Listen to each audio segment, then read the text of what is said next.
Le geste, par exemple, qu'on utilise pour vous dire bonjour, c'est un geste qui va nous permettre de vérifier si les articulations fonctionnent bien. On aura appris le geste pour les articulations, on va l'utiliser pour l'animation. Donc tous les gestes qu'on va utiliser pour cette animation, on les a tous appris à l'otarie à la base pour l'entraînement médical. C'est le cas aussi pour les sauts. Vous avez quelques sauts aussi. Les sauts, ça permet de dépenser les otaries dans l'entraînement médical pour qu'elles se concentrent mieux par la suite. Donc on retrouve notre collègue Marine qu'on a vue tout à l'heure qui est sur la plage. Bonjour Marine. Et Marine elle est accompagnée de deux otaries. Alors la femelle c'est Gamma. Bonjour Gamma. Et elle est accompagnée de Vasco. Non, personne. Sou. Ah pardon. Elle est accompagnée de Sou. Bonjour Sou. Bonjour Sou. Un son pour dire bonjour, s'il te plaît. Voilà. Bonjour. Très bien. Alors, sur la plage, vous avez notre amie Anaïs. Bonjour Anaïs. Anaïs, elle est accompagnée de Sarah. Bonjour Sarah. Bonjour Sarah. Alors, Sarah, c'est notre mamie. Hein, elle a 24 ans, tout ça. 24 ans pour Sarah, une otarie, ça vit une vingtaine d'années en général, donc c'est une vraie mamie, donc elle va aller un peu plus doucement que les autres, c'est pas grave. Et puis avec elle, vous avez donc Vasco. Bonjour Vasco. Très bien. Alors on va encore parler de différences. On va parler tout à l'heure des différences entre les pingouins et les manchots. On a vu que ça ne se ressemblait pas du tout. Là, on va parler des différences encore, mais on va parler des différences entre les otaries et quel autre animal? Les phoques. Les phoques. Alors, les otaries et les phoques, ça se ressemble quand même beaucoup plus que pingouins et manchots. Mais on a des petites différences qui peuvent nous permettre de les identifier. Est-ce que vous avez des idées de différences entre les phoques et les otaries? On parle des forts. Hein. J'ai entendu là-bas les oreilles, on a compris les oreilles, alors très bien. Voilà, bon, on va demander à Vasco de venir nous les montrer de plus près. Ah non, d'accord. Gamma, je ne sais pas où elle est passée.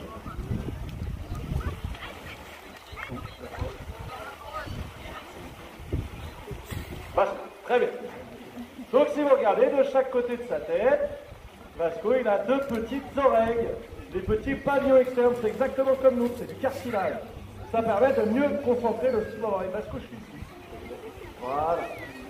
Très bien, Vasco. Vous voyez, une oreille ici, une oreille. Très bien.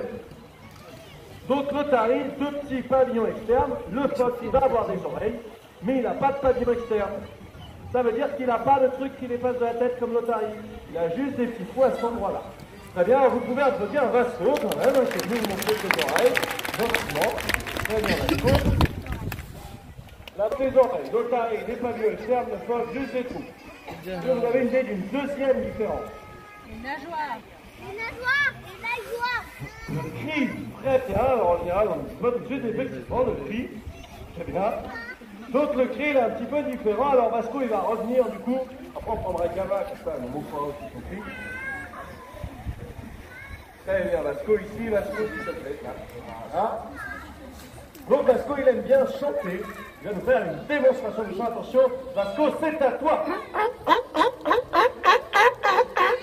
Mesdames, messieurs, Vasco. On va venir ici pour vous entendre quelqu'un. Attention, Vasco ici. Très bien, Vasco. Très bien, Vasco. Alors, on va écouter Gamma maintenant. Gamma, elle aime beaucoup chanter aussi. Bonjour Gamma. Alors, Gamma, elle a une voix un petit peu différente. Elle n'a pas tout à fait compris l'exercice en fait. Vous allez voir ce que ça donne. Gamma, à toi. Gamma, c'est un petit peu notre pièce cachée.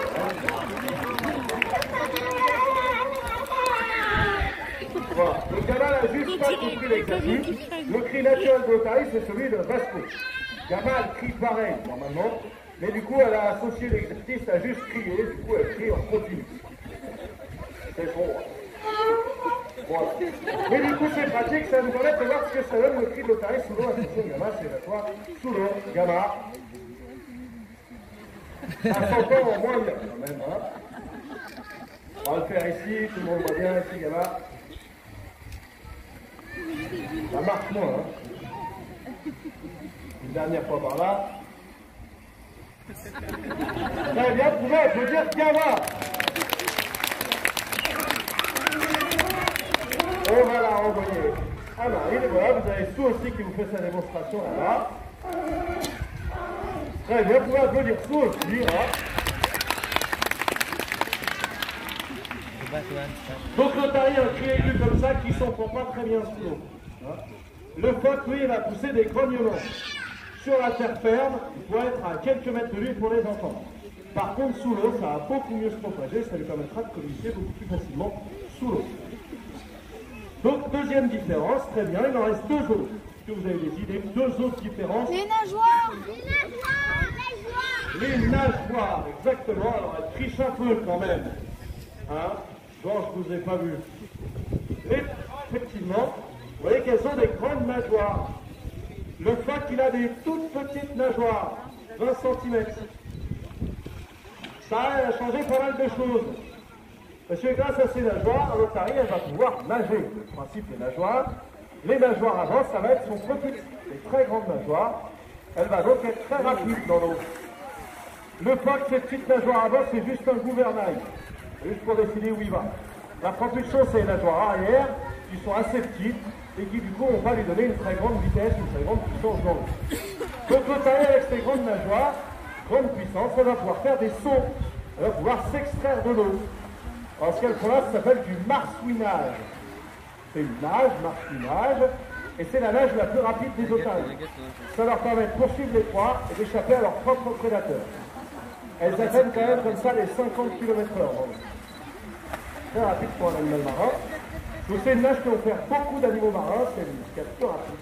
L'alternance entre l'eau et l'air. Il y a les marsouins qui vont faire ça, d'où le nom de marsouinage, mais aussi les dauphins. Par exemple, les manchots qui sont sacrés vont faire exactement pareil. Donc il y a des nages comme ça, il y a aussi les sauts. Voilà, comme ça. Ces sauts-là, c'est des sauts aussi que les otaries utilisent tous les jours. Les otaries, elles vivent sur des rochers. Et elles ne peuvent pas escalader le rocher. Elles sautent directement de l'eau en haut du rocher. Et elles peuvent monter comme ça sur des rochers qui font jusqu'à 4 mètres. Donc elles arrivent à sauter plus de 4 mètres pour atterrir sur le rocher qui est à 4 mètres. Les phoques, les toutes petites nageoires, c'est des gouvernails, la propulsion c'est les petites nageoires arrière, elles sont à l'aise dans l'eau, pas très rapides, ils vont quand même être assez rapides, moins que l'otari, mais surtout ils ne vont pas pouvoir faire des grands sauts comme les otaries, ils n'ont pas assez de puissance pour ça. Donc ça c'est sur d'autres ça. Maintenant sur la terre ferme, vous voyez que les otaries elles s'appuient sur leurs nageoires. Voilà, elles peuvent marcher. Alors là, c'est un peu mouillé, alors on en profite pour glisser un peu. Voilà. Mais regardez celles qui sont sur la plage. Elles peuvent reculer, elles peuvent avancer, elles peuvent tourner sur elles-mêmes. Elles peuvent tourner sur elles-mêmes, voilà. Elles peuvent sauter aussi sur la terre ferme. Voilà, très bien. Super. Donc elles peuvent marcher, tourner, sauter, elles peuvent faire des roulades sur le côté aussi si elles veulent. Elles peuvent aussi courir. Est-ce que vous voulez les voir courir? Vous n'avez pas l'air très emballé. Est-ce que vous voulez voir une course d'otari? Super, on va les mettre sur la ligne de départ. C'est la différence de couleur du béton. On va voir un petit peu qui soutient qui déjà. Hein? Qui est-ce qui soutient Sarah, notre mamie? L'otari qui a 24 ans. Faites du bruit ceux qui soutiennent Sarah. Ouais, il y a du... Qui est-ce qui soutient Vasco? Vasco, c'est le mal du groupe. Faites du bruit, ceux qui soutiennent Vasco. Super. Qui est-ce qui soutient Gama? Faites du bruit, ceux qui soutiennent Gama, notre Castafiore. Très bien. Et faites du bruit, ceux qui soutiennent Sue, la petite nouvelle, la petite dernière. Faites du bruit pour Sue. Très bien. On va les mettre sur la ligne de départ. On va faire le tête des... C'est bon, les soigneuses, elles vont se mettre en position. Donc la ligne de... Non. Sue, elle n'a pas compris l'exercice. Sue, voilà. Donc la ligne d'arrivée, c'est quand l'otari, elle touche le point de sa soigneuse. On reste en place, on reste en place, on reste en place, on reste en place. On va faire top départ avant qu'elle décroche. 3, 2, Ah, c'est parti, c'est Sou qui prend la tête de préparation qui Gama. Il s'arrête, c'est Sou qui n'a pas, qui part. Gama, et let's go. Et ça, allez.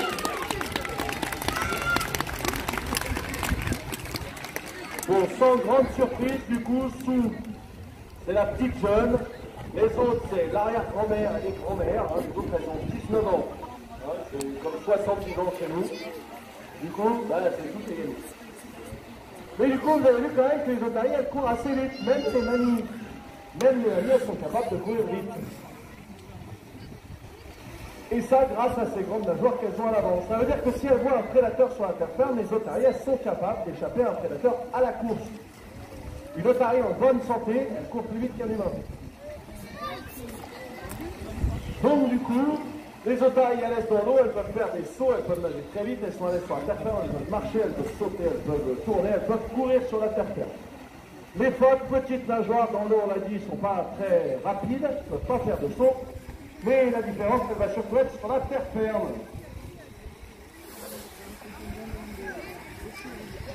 Très bien. Donc sur la terre ferme, nos otaries, elles sont un petit peu moqueuses. Elles vont nous montrer à quoi ça ressemble, un phoque sur la terre ferme. D'accord ? Voilà la démarche d'un phoque sur la terre ferme. Il ne peut pas s'appuyer sur ses nageoires avant, elles sont beaucoup trop petites pour ça. Et donc il va s'appuyer uniquement sur son ventre et il va glisser. Allez, on fait le retour. Allez, on fait le retour. Donc vous voyez que cette démarche, alors c'est pas très joli. Surtout, vous voyez que c'est vraiment pas rapide. Hein. Si un phoque, il voit un prédateur sur la terre ferme, il n'a pas le choix, lui il va foncer dans l'eau, exactement. Vous pouvez l'applaudir très fort, et l'autre aussi, elles ont bien travaillé derrière. Donc le phoque, prédateur sur la terre ferme, il fonce dans l'eau, prédateur dans l'eau, il n'est pas très rapide, il ne fait pas de saut, il fonce sur la tête. Très bien. Donc c'est notre troisième différence, taille des nageoires. Il reste une dernière différence, plus subtile. Vous entendu par là. Les dents, exactement. Alors c'est un petit peu plus difficile à voir. On va, je reprends Gama. Gama. Très bien, voilà. Super. Alors essayez de repérer la couleur et la forme des dents de Gama. Regardez bien. Ferme, ferme, ferme, ferme. Très bien. Voilà, vous avez vu la couleur, la forme, on va démontrer de l'autre côté. Super, Gama, on vient ici. Super, Gama, attention, ferme, ouvre. Ferme, ferme, ouvre. Très bien. Vous voyez la couleur, la forme?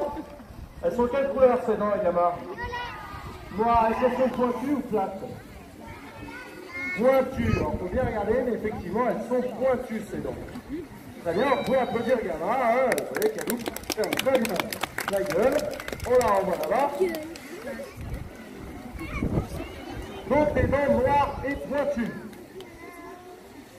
En fait, comme elle a des dents pointues, regardez comme elle va être obligée de manger son poisson, le Paris. Elle le gobe. Et elle le gobe parce qu'elle n'a pas de dents plates, elle n'a que des dents pointues. Pour mâcher, il faut des dents plates. Le taille, elle n'en a pas, elle est obligée d'avaler le poisson tout rond. Le poisson, il se retrouve dans son estomac, il faut bien qu'elle le digère, alors qu'il n'a pas été mastiqué avant. Elle a donc des acides dans l'estomac qui sont très très très puissants pour pouvoir digérer des aliments qui n'ont pas été mâchés. Quand elle a des remontées acides, quand ça nous brûle la gorge, et bien comme ces acides sont très puissants, ils vont venir attaquer l'émail des dents, et donc ils vont lui donner des dents de couleur noire. Le phoque, lui, il a des dents plates, il a des dents pointues, mais aussi des dents plates. Donc il va mâcher son poisson. Les acides sont moins puissants, il n'a pas de remontée acide comme l'otarie, les dents ne sont pas colorées en noir, mais en plus le phoque, comme il a des dents plates, il va aussi pouvoir enlever des coquillages qu'il va écraser avec ses dents. Et à chaque fois qu'il écrase un coquillage avec ses dents, ça frotte un peu les dents. Ça lui permet d'avoir les dents toutes blanches. Qu'est-ce qu'on utilise, nous, qu'on frotte sur les dents pour avoir des dents propres? Des brosses à dents, exactement. Donc si on ne voulait pas avoir les dents de la couleur de celle de notre otarie, il faut mâcher avant d'avaler, et il faut... laver les dents. Il faut... laver les dents. Mais non, faut manger des coquillages, vous n'avez rien écouté.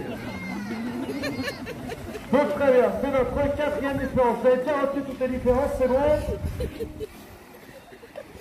Vous avez vraiment, mais alors vraiment pas l'air du tout convaincu. Hein? Est-ce que vous avez retenu les différences? Ouais. Du coup, contrôle surprise. Hein? Sortez un papier, un crayon. On va vérifier ça tout de suite. On va le faire à l'oral, ce sera plus simple. Les otaries, si tu veux. Allez, Gamma. Gamma, elle va venir vous aider. C'est un contrôle surprise facile. Gamma, elle donne les réponses. Très bien, maintenant là, Gamma. Super. Donc, je vais commencer les phrases. Ce sera à vous de déterminer. Est-ce que vous êtes prêts? Oui. Super. Donc, de chaque côté de la tête, l'otarie, elle a deux petites. Très bien. De chaque côté du corps, elle a des grandes. Nageoires, très bien. Les dents de l'otarie sont de couleur Noir. Et le cri de l'otarie, on l'a pas dit tout à l'heure, désolé, j'ai oublié, qui ressemble au cri d'un autre animal, ça s'appelle un aboiement, comme le chien. Voilà, ça s'appelle le chien vachement. Très bien. Donc vous avez très bien travaillé, vous pouvez vous applaudir vous-même, vous avez retenu tout ce qu'on a dit, c'est très bien. Voilà, Gamma vous félicite aussi. Super, ma Gamma, c'est très très bien. Donc maintenant, vous ne les confondez plus, on est d'accord? Alors, je vous avoue quand même, vous avez des critères là, il y en a qui sont moins pratiques que d'autres. C'est-à-dire que si vous faites de la plongée, vous tombez sur un truc qui ressemble à un phoque ou une otarie, la couleur des dents, c'est pas le meilleur critère. Hein? Donc ça vous met dans une position un peu problématique. Regardez plutôt la présence des nageoires, des grandes nageoires, c'est tout ça. Très bien. Donc maintenant qu'on a parlé des différences sur les constateurs, on va parler un peu des prédateurs. Prédateurs des otaries. À votre avis, qui est-ce qui mange les otaries? Les hommes. Les hommes. Les enfants, mettez-vous pas de ce côté, s'il vous plaît. Les hommes. Donc les requins, les orques, j'ai entendu. Alors il y a des requins précis, parce qu'il y a plein de requins, il y en a qui sont mangés par les otaries. Le requin blanc, très bien. Un autre très connu, qui porte le même nom qu'un autre prédateur terrestre. Le requin-tigre. Orange et noir. Requin-tigre. Requin-tigre, très bien. Requin blanc, requin-tigre et orques, on voit que les otaries, comme elles sont très moqueuses, elles aiment bien se moquer des phoques, elles aiment bien aussi se moquer de leurs prédateurs. Hein? Donc ces otaries, elles se font manger par ces prédateurs-là, mais elles se font aussi tuer, malheureusement, par un autre prédateur, qui est le même prédateur que tous les animaux qu'il y a sur Terre, l'homme. Alors l'homme, il ne chasse pas les otaries directement, il chasse des phoques pour récupérer la fourrure, pour récupérer la graisse, etc. Les otaries, on les laisse plutôt tranquilles. Mais elle peut avoir des gestes qui vont contribuer à la mort des otaries. Et ça, c'est quand on fait un peu n'importe quoi avec nos déchets. Il faut savoir que quand on jette un déchet, quel qu'il soit, n'importe où sur Terre, il y a très forte chance qu'il se retrouve un jour dans un océan. Même ici en Ardèche. Bouge pas un déchet ici en Ardèche, quand il va pleuvoir, la pluie va le transporter un peu, il va finir dans une rivière, la rivière qui va plein le feu qui dans l'océan. Tous ces déchets, les animaux marins, ils peuvent les confondre soit avec de la nourriture, soit avec des jouets.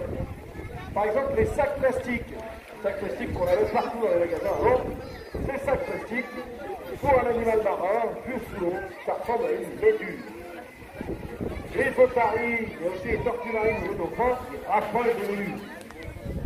Quand ils voient un sac plastique, ils se disent c'est une méduse, ils l'avalent. Le problème, ça se digère beaucoup moins bien qu'une méduse. Le sac plastique, il se retrouve dans l'estomac, il fait un bouchon, l'animal ne peut plus rien avaler et il finit par mourir de faim. Un autre objet qu'on retrouve beaucoup dans les océans qui va causer des très très gros problèmes, notamment avec les otaries, c'est les bouteilles plastiques, notamment tous les morceaux de plastique avec lesquels elles vont pouvoir jouer. Elles ne vont pas les confondre avec la nourriture, mais un truc un peu flashy qui brille, ça va beaucoup les amuser, elles vont jouer avec. Le problème, c'est qu'en jouant avec, eh bien, elles risquent d'avaler des morceaux de plastique qui vont se retrouver dans son estomac et au fur et à mesure du temps, eh bien, ça va aussi causer un bouchon. Alors, ma collègue Alice, qui est sur la plage, elle a une bouteille plastique. Alors, elle est vide, sa bouteille, elle a beaucoup bu, Alice, elle est très soif. Une fois que sa bouteille elle est vide, elle va la mettre à la...